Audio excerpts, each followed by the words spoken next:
Here's the full translation of the provided text into English, preserving 100% of its originality, without summarizing any part. If there's one thing you should take away from this episode, it's that it doesn't matter whether you believe in the supernatural or not. The unknown doesn't cease to exist because of your disbelief. Darkness doesn't vanish just because you close your eyes. And tonight, community, we're going to remind you of that with 3 stories that will leave you thinking about the things you'd rather not look at when you turn off the light. So if you're one of those who stay alone at night, if your house creaks when everyone's asleep, or if you've ever felt someone watching you from a corner, this episode is not for listening with headphones. Welcome to Relatos de la Noche. Music. Story 1. Hello, community. I'm writing to you from Guanajuato, and please, I'd prefer to keep my name anonymous. Not because I'm afraid you won't believe me, but because ever since I told this story for the first time, things got worse. It all started in 2021 when my grandmother passed away. She always said that her house, an old adobe construction on the outskirts of town, had to remain closed after sunset. That house has an owner from before us, she would repeat. I always thought she was talking about ghosts, those small-town stories told to scare children. But one day, while we were cleaning up after the funeral, I found something strange. A small wooden box, sealed with red wax.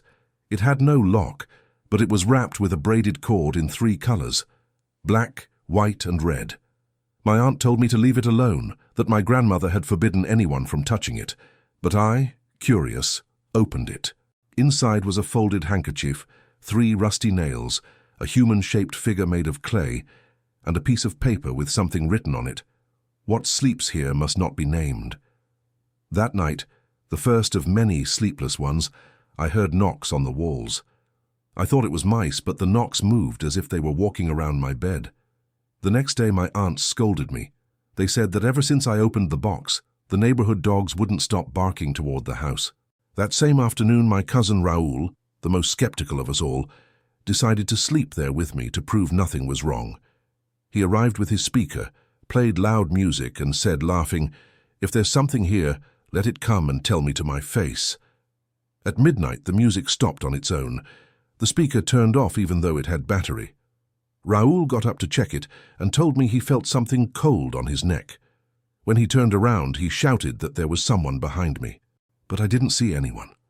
Only the reflection in the old mirror hanging above the dresser. In it, there was the silhouette of a tall woman, her face covered by a black cloth. We ran out and never went back inside. The next day, my mother took the box to the cemetery and buried it next to my grandmother's grave. She said that's what she would have wanted. 2 weeks passed. Raoul started getting sick. He was losing weight, having nightmares. He said that every night he felt someone sitting on the edge of his bed, that it smelled like wet earth, and he heard his name whispered softly. Until one night he called me at 3 in the morning. He was crying. He said, "She's here, the woman in the mirror." The next day they found him dead in his bed. The doctor said it was respiratory failure, but I saw the marks on his neck, like long, thin fingers. Since then I haven't slept the same. The house remains closed, but sometimes the neighbors swear they see a shadow behind the curtains. And I don't know if it's my fault, but ever since then, every 13th of the month, the dogs start barking toward that house again. I don't know if what I opened was a spell, a seal, or a promise, but I learned something. There are things that shouldn't be touched, even if they seem harmless. Music. Story. Good evening, community. My name is Maria Fernanda, and what I'm about to tell you happened to me in Puebla in 2019. I've always worked in hospitals. I'm a nurse, so I'm used to seeing things that scare most people. But what happened to me has no medical explanation. It was a Sunday, and I was on duty in the ER. There weren't many people, everything was calm. But around 3 in the morning, an elderly woman was brought in, with no identification, by a taxi driver. He said he found her walking alone on the highway. The woman didn't speak, only repeated something like a prayer. No one could understand the words. When I tried to examine her, she grabbed my hand with surprising strength and said, "Don't touch me, daughter of the White House." I didn't understand. I asked her name, but she only murmured, "He's following you." That night I dreamed of her. I dreamed I was in an empty hospital, and from a long hallway I saw that same woman walking toward me, dragging a wooden crucifix. On the floor she left a trail of blood. I woke up drenched in sweat. The next day I went to work as usual, but when I arrived, they told me the patient had died. No one knew why. Since then, something changed. Every time I attended to a critical patient, I heard a foreign breath in my ear, a whisper saying, "Now it's your turn." One night, I was alone in the break room. I felt cold, even though it was summer. Suddenly, the metal locker door opened on its own. Inside was a hanging lab coat, and underneath the crucifix I had seen in my dream. That was the last night I worked in that hospital. Since then, sometimes I see her in mirrors, standing behind me, her face covered. She doesn't say anything, but I know she's still there. They say some places hold on to what they couldn't save, and maybe, just maybe, I was the next one on the list of someone who didn't finish their work. Music. Intermission. Thank you for sticking with us, community. Remember that if you enjoy what you're hearing, you can help us by leaving your comment, your thumbs up, and telling us where in the world you're listening from. Before we continue, a warning. The third story tonight is not one to listen to alone or with the lights off. It was sent by a listener who swore she recorded part of what happened, though for safety reasons, we can't share that material. The story you're about to hear might be one of the most disturbing we've ever received. Ready? Let's continue. Tara 3. Hello, community. Please don't mention my name or my family's. This happened 4 years ago, in 2020, in a small town in Veracruz. Even today, when I remember what we went through, I feel my breath catch and my skin crawl. My mom was always a devout woman. She prayed every night and said that as long as you had faith, nothing bad could touch you. But she also had a neighbor named Dora, an older woman many in town avoided. They said she could cure frights, heal ailments with herbs, but also knew how to do harm if you asked her to. It all started when my mom got sick. The doctors couldn't figure out what was wrong. Chest pain, dizziness, nightmares. At night, she'd scream, saying someone was watching her from the window. My dad and I checked the house multiple times, but we never found anything. Until one early morning, while I was holding my mom's hand, I heard a loud thud on the roof, as if something heavy had fallen. Then another, and another. I went out to the yard and saw a shadow moving over the roof tiles. A hunched figure with long grey hair. It was holding something in its hands. I froze. The next morning, when we checked the roof, we found a small sack tied with red and black ribbons. Inside were chicken bones, wet dirt, human hair, and a photo of my mom. In the photo, her face was scratched with an inverted cross. We took the sack to the town priest. He sprinkled it with holy water, burned it, and prayed, but he told us something I'll never forget. This wasn't a fright. It was a sending. That same afternoon, Dora, the neighbor, came to our door. She was smiling as if nothing was wrong. "Your mum will get better soon," she said. I looked at her with anger and slammed the door. That night, the dogs barked non-stop. At midnight, the lights flickered and the smell of wet earth returned. When I entered my mum's room, she was floating slightly above the bed. I don't know how to explain it. Her body was trembling and her eyes were completely white. I tried to hold her, but an invisible force threw me against the wall. I screamed until my dad came in. When he saw her, he ran for holy water and sprinkled it while praying.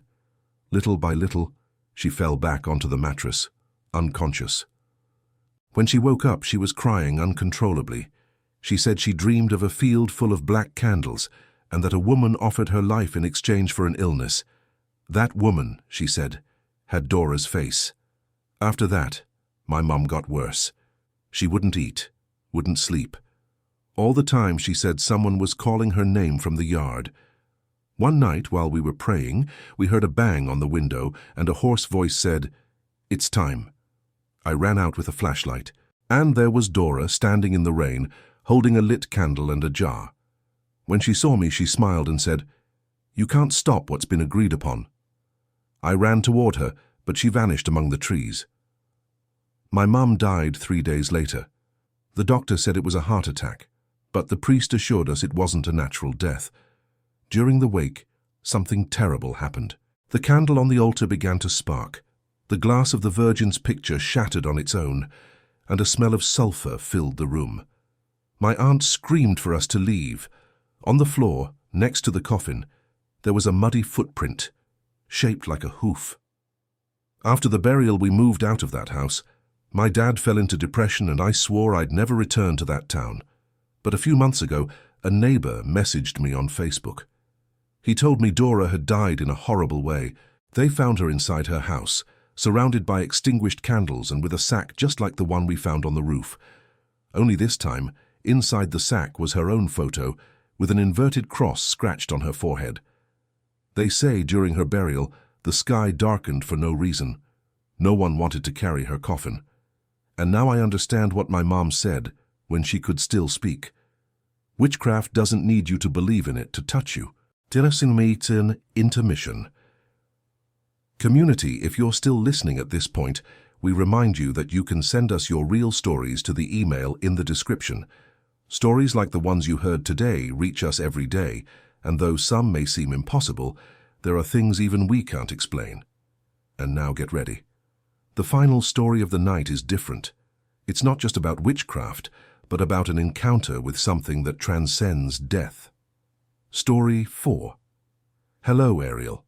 Hello, community. I'm going to tell you about something that happened to me in 2023 in a town in Michoacán, where I went to work as a photographer for a political campaign. The event was in an old hacienda, one of those that seem frozen in time. When we arrived, the atmosphere was heavy. The air smelled of incense and dampness, and in the background there were chants. They told me it was a local tradition, a blessing before the event. But when I entered the main hall, I saw something that chilled my blood. In the center was a young woman kneeling surrounded by candles. An elderly woman was touching her with pirul branches while murmuring in a language I'd never heard. I asked an organizer what it was and he said, "Don't get involved. It's part of the deal." I thought it was a joke, but that night while editing the photos, I noticed something strange. In one of the images, right behind the kneeling woman, there was a huge shadow, a figure with horns, watching the scene. I thought it was a lighting effect, but when I zoomed in, I saw two perfectly outlined red eyes. The next day, the woman in the photo was found dead inside her room at the hacienda. Since then, every time I open my camera, the photos get corrupted, faces appear where there's no one. And sometimes when I turn off the studio lights, I hear the same voice as that elderly woman, reciting something I don't understand. I don't know if it was witchcraft or a pact, but since that day I quit photography. Now I only use my phone, and even so, sometimes the photos come out with shadows behind me. Final music.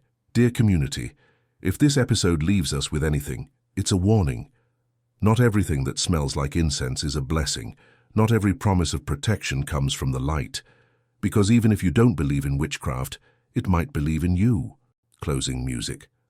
Thank you for listening to Relatos de la Noche. And don't go yet, because in a few seconds we'll announce the names of the winners of the autographed books from the latest episodes.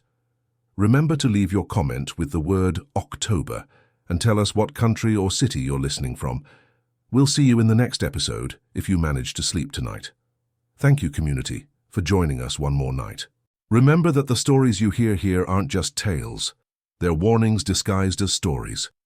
If you ever feel someone watching you while you sleep, don't look with your eyes. Pray, stay silent, and wait. Because when you look directly into the darkness, it looks back at you. Subscribe, share, and take care. And never forget, believing isn't what matters. Respecting the unknown is. Until the next night, if fate allows us to meet again. This translation maintains the original tone, structure, and content of the text, ensuring every detail is preserved.